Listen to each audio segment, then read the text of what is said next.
UP PCS mains को पहली बार में ही अगर आपको निकालना, पहली बार में ही एसडीएम डीएसपी पीसीएस बनना, सिलेक्ट होना है, तो ये 5 चीजें जो मैं बताने जा रहा हूं, इनको इग्नोर मत कर देना जीवन में कभी भी। पहली चीज है, हिंदी का पेपर 150 नंबर का आएगा। टोटल अगर आप यूपी पीसीएस का मेंस का देखें, 1500 नंबर का पेपर है टोटल, जिसमें से 150 नंबर का हिंदी का पेपर आता है। सामान्य हिंदी का 5 टॉपिक होते हैं इसमें, ठीक है। और ये वाले पेपर में अगर आपके 100 से कम नंबर आते हैं तो रैंकिंग में आपकी अच्छी खासी मतलब रैंक पिछड़ सकती है। इसमें ज्यादा से ज्यादा नंबर लाने की कोशिश करें। बहुत इजी पेपर होता है, आराम से इसको टैकल करके 100 से ऊपर नंबर लाए जा सकते हैं। जनरल हिंदी या सामान्य हिंदी का 5 टॉपिक है सिर्फ, और इसके लिए बहुत ज्यादा समय भी देने की जरूरत नहीं है। आराम से ये 1 हफ्ते में प्रिपेयर हो सकता है। हमारा स्टडी फॉर सिविल सर्विसेज का पेड ग्रुप भी चल रहा है बाकायदा, उसमें selection material, recorded videos, previous year question की एनालिसिस। देखिए प्रीवियस ईयर क्वेश्चन आप लगा लीजिए, इसमें करीबन 10 साल के, अगर आप 10 साल का पेपर लगा लें, सिलेबस के जो सिलेक्शन मटेरियल है स्टडी फॉर सिविल सर्विसेज का वो पढ़ लें, और लगातार जो हम प्री के बाद 10 टेस्ट सीरीज देते हैं, उसका मॉडल आंसर देते हैं, उसको आप जो है बाकायदा लिखें और सारा चेक करवा लें। पूरी हिंदी इतने से ही तैयार हो जाएगी। कैसे भी करें, हिंदी को इग्नोर करने की गलती मत करें। 100 के आसपास इसमें नंबर आने चाहिए, और इसमें आराम से 100, 105, 110 नंबर तक लाए जा सकते हैं।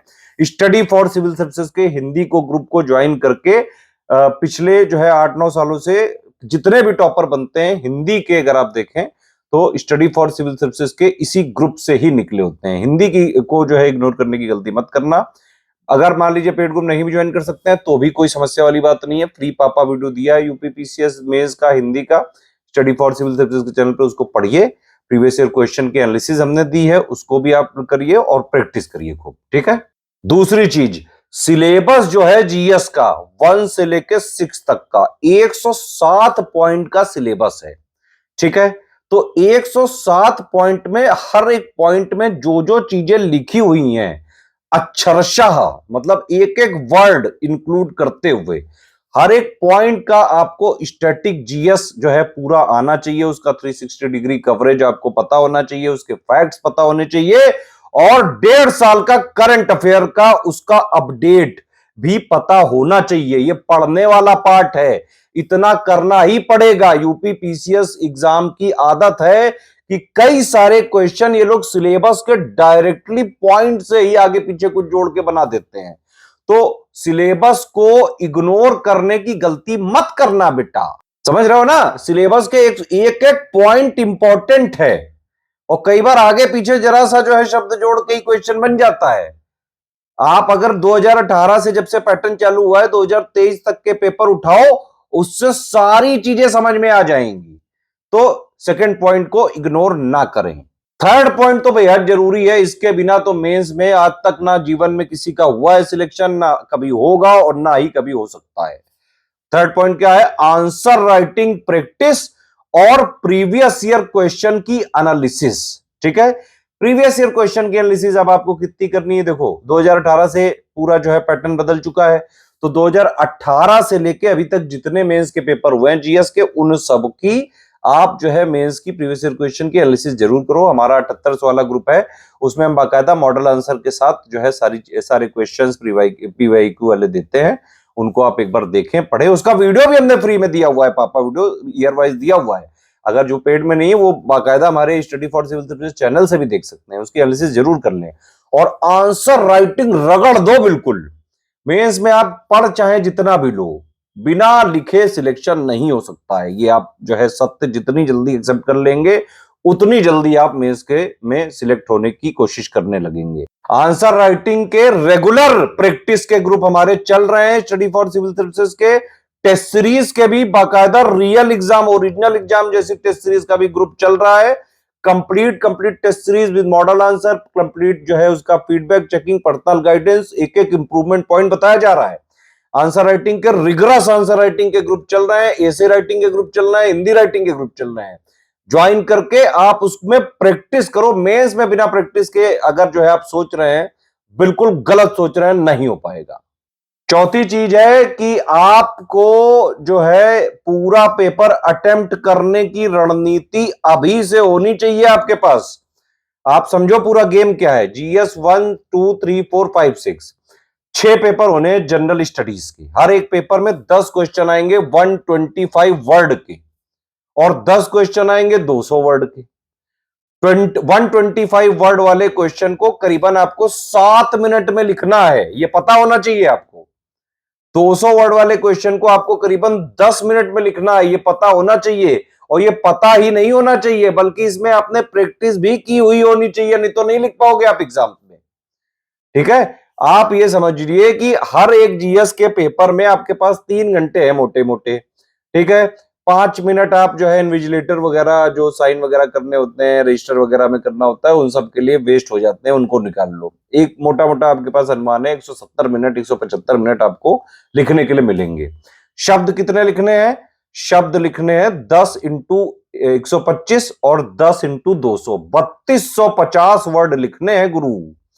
इतना आसान नहीं है, इसीलिए 125 वर्ड वाले क्वेश्चन की प्रैक्टिस 7 मिनट में ही करें। 7 मिनट में उस पूरे क्वेश्चन का समझ के सार कि भाई इसमें पूछा क्या जा रहा है, क्योंकि कई सारे टाइप के क्वेश्चन होते हैं। किसी में एनालिटिकल लिखा होता है, मतलब किसी में एनालाइज लिखा होता है, किसी में कमेंट लिखा होता है, किसी में क्रिटिकली एनालाइज लिखा होता है, किसी में इलुसिडेट लिख देते हैं, किसी में इलेबरेट लिख देते हैं। तो ये बाकायदा क्वेश्चन की डिमांड को समझ के to the point answer within word limit, within time limit कैसे लिखें, ये आपको सिर्फ प्रैक्टिस करने से ही आ सकता है। ठीक है, 3250 वर्ड हैं। 125 वाले को 7 मिनट में और 200 वर्ड वाले को अगर 10 मिनट में नहीं लिख पाए तो पूरा पेपर अटेम्प्ट नहीं होगा। पूरा पेपर अटेम्प्ट नहीं होगा तो सिलेक्शन बहुत दूर हो सकता है फिर आपसे। और पांचवी चीज तो ऐसी है कि जिसको अगर आपने इग्नोर कर दिया तो यूपीपीएससी के किसी भी एग्जाम में सिलेक्ट होना मुश्किल क्या नामुमकिन हो सकता है। वो क्या चीज है? वो है study for civil services. Study for civil services को इग्नोर करने की गलती कोई भी यूपीपीएससी का स्टूडेंट ना करे। हमारे फ्री इनिशिएटिव भी मेंस के लिए भी चल रहे हैं भाई। मेंस की हमारी देखिए एक एसे की पूरी जो है एनालिसिस की प्लेलिस्ट है, हिंदी वाले पेपर की प्लेलिस्ट है, उससे हिंदी की तैयारी भी आप कर सकते हैं। मेंस की answer writing most expected question पूरे सिलेबस का निचोड़ वाले का भी जो है प्लेलिस्ट है, उसमें 400 के आसपास वीडियो दिए हुए हैं। ठीक है, और उसके अलावा हम करंट अफेयर भी देते हैं डेली वाला। जीएस 5-6 का भी हमने पूरा पढ़ाया हुआ है, पूरे सारे वीडियो फ्री कर रखे हैं। अगर आप जो है वन स्टॉप डेस्टिनेशन चाहते हैं यूपीपीसीएस मेंस की तैयारी करने के लिए, स्टडी फॉर सिविल सर्विसेज का कंप्लीट 7800 वाला ज्वाइन कर लीजिए। उसमें सब कुछ स्टैटिक जीएस वाला प्लस जो है करंट अफेयर मेंस के सब कुछ एक ही जगह आपको मिल जाएगा। आंसर राइटिंग के, एसे राइटिंग के, हिंदी राइटिंग के, टेस्ट सीरीज ओरिजिनल जो है जैसे आती है एग्जाम में, रियल एग्जाम जैसी टेस्ट सीरीज के राइटिंग प्रैक्टिस के ग्रुप हमारे चल रहे हैं। उनको ज्वाइन करके स्ट्रिक्टली एग्जाम तक फॉलो करके आराम से सिलेक्शन ले सकते हैं आप। अभी नया आंसर राइटिंग के भी बैच चालू हुए हैं। कोई भी जानकारी के लिए हमारे नंबर पे कॉल करके जो है पूरी इंफॉर्मेशन लेके स्ट्रिक्टली एग्जाम तक फॉलो करके आप आराम से पीसीएस में सिलेक्ट हो सकते हैं। एक चीज मैं आपको और बताना चाहूंगा कि जब भी मेंस का एग्जाम आने वाला हो, उसका करीबन अगर 25 दिन या 1 महीना बचा हो, तो आप लोग ये करें कि स्टडी फॉर सिविल सर्विसेज की टेस्ट सीरीज को लेके और बाकायदा जैसा आपका एग्जाम का शेड्यूल होता है कि पहले एक सुबह वाली शिफ्ट होती है, फिर 2-2.5-3 घंटे का गैप होता है, फिर एक दोपहर वाली शिफ्ट होती है। इस तरह से आपको एग्जाम देने होते हैं। तो इसी तरह से डेली अपनी हैबिट बनाएं। एक सुबह वाली शिफ्ट में 3 घंटे बैठें और लगातार लिखें और 20 क्वेश्चन पूरे होने चाहिए, ये ध्यान रखना। 3 घंटे का टाइम नहीं, आप 2.5 घंटे में इसको लिखने की कोशिश करें। ऐसे ही थोड़ी देर जो है गैप देके 2-2.5 घंटे को फिर जो है उसको लिखने बैठे उसी हार्श कंडीशन में। 3-3 घंटे की सिटिंग डेली जो है आंसर राइटिंग प्रैक्टिस की जरूर करें मेंस के एग्जाम से पहले, अगर आपको सिलेक्ट होना है। आप समझ रहे हैं ना? ये देखो सिंपल बात ये है कि सिर्फ पढ़ा लिखा होना, नॉलेज होना जरूरी नहीं है। आपको वहां पे डिलीवर करना पड़ेगा। डिलीवर करोगे कैसे? हाथ से। हाथों को अगर आपने ट्रेन ना किया, हाथों को आपने इतना मजबूत ना बनाया, तो लिखना बंद हो जाता है भैया हाथ। आपने मेंस लिखा होगा तो आपको पता होगा, मैंने लिखा है, मुझे पता है सारी चीजें। आपका हाथ लगातार चलते रहना चाहिए। साल भर की पढ़ाई और उतना जो है करंट अफेयर वो प्रैक्टिस वगैरह अगर आपने नहीं कर रखी है तो फिर आपको खलेगा वहां पे। वॉल्यूम वगैरह लेके जाते हैं लोग, हाथ सूज जाते हैं, लिटरली सूज जाते हैं। क्योंकि भाई 3250 वर्ड एक पेपर में, पहले 3 घंटे सुबह की शिफ्ट में लिखना, फिर 2-3 घंटे की गैप के बाद फिर दोबारा लिखना, और वो भी GS 1 2 3 4 5 6 3 दिन ये हो गया, फिर जो है ऐसे वाला हिंदी वाला एक दिन हो गया, 4 दिन लगातार। आप समझ रहे हो कि नहीं? आसान नहीं है बेटा। प्रैक्टिस कर लेना, ये एग्जाम से 1 महीने पहले अपने हाथों को ट्रेन जरूर कर लेना, अदरवाइज वहां लिख नहीं पाते हैं लोग, रोने लग जाते हैं। ये ध्यान रखो, पेपर जो है वहां पे स्पेस बहुत होता है। 125 वर्ड वाले के लिए करीबन 2 पेज होते हैं, और 200 वाले के लिए भी 2.5-3.5 पेज होते हैं, तो आराम से बहुत स्पेस होता है, उसकी कोई टेंशन नहीं है। मेन बात है प्रैक्टिस करने की, वहां पे डिलीवर करने की। चलो जाओ खेलो, तैयारी करो, अपने हाथों को जरूर ट्रेंड करके ही जाना। समझ रहे हो ना? कोई और कमेंट, कोई और डाउट, कोई और जो है कुछ पूछना चाहते हैं, कमेंट करके पूछिए।